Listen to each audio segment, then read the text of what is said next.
Major Dhyanchand की दर्दनाक विदाई।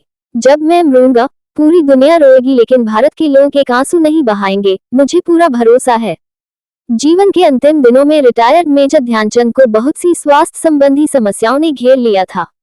बीमारी, लोगों द्वारा भुला दिए जाने की तकलीफ ने मिलकर मेजर को चिड़चिड़ा कर दिया था।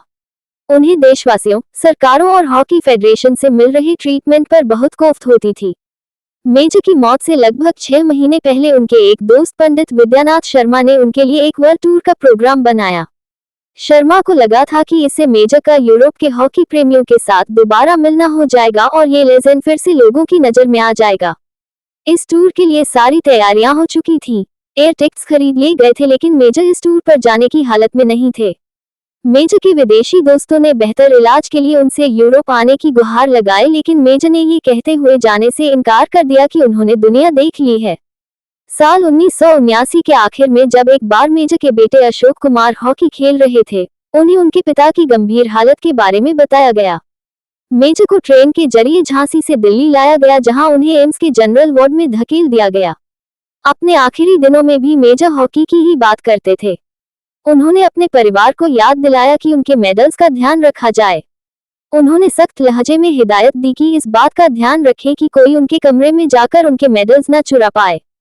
दरअसल कुछ दिन पहले ही किसी ने उनके कमरे में घुसकर कुछ मेडल्स चुरा लिए थे, इसलिए मेजर सतर्क थे। इससे पहले भी झांसी में एक प्रदर्शनी के दौरान उनके ओलंपिक मेडल्स चोरी हो गए थे और मेजर इस घटना की पुनरावृत्ति नहीं चाहते थे। 2013 में दिल्ली में जूनियर हॉकी वर्ल्ड कप के दौरान 16 टीमों के कप्तानों ने मेजर की प्रतिमा के साथ तस्वीर खिंचवाई थी। मेजर भारतीय हॉकी के गिरते स्तर से भी खफा थे। जब एक बार उनके डॉक्टर ने उनसे भारतीय हॉकी के भविष्य के बारे में पूछा तो मेजर ने कहा, भारत की हॉकी खत्म हो चुकी है। डॉक्टर ने कहा, ऐसा क्यों? मेजर ने जवाब दिया, हमारे लड़के सिर्फ खाना चाहते हैं, वो काम नहीं करना चाहते। ये कहने के कुछ दिन बाद 3 दिसंबर 1979 को उनकी मृत्यु हो गई। क्लियरेंस मिलने में आई शुरुआती दिक्कतों के बाद झांसी हीरोज मेजर का बनाया हॉकी क्लब के ग्राउंड में उनका अंतिम संस्कार हुआ। अंतिम संस्कार के समय मेजर की बटालियन पंजाब रेजिमेंट ने उन्हें पूरा मिलिट्री सम्मान दिया। मेजर और उनके परिवार का अपमान यही नहीं रुका। इंडियन हॉकी ऑफिशियल्स ने मेजर के बेटे अशोक कुमार को साल 1980 मॉस्को ओलंपिक के लिए लगे कैंप में शामिल नहीं होने दिया। दरअसल अशोक अपने पिता की मौत के बाद के संस्कारों और सामाजिक जिम्मेदारियों को निभाने के चलते कैंप के लिए लेट हो गए थे और हॉकी इंडिया के अधिकारियों ने इसे अनुशासनहीनता और वॉटेवर मानते हुए उन्हें कैंप अटेंड करने से रोक दिया। इस भारी बेइज्जती से आहत अशोक ने तुरंत प्रभाव से हॉकी से संन्यास ले लिया।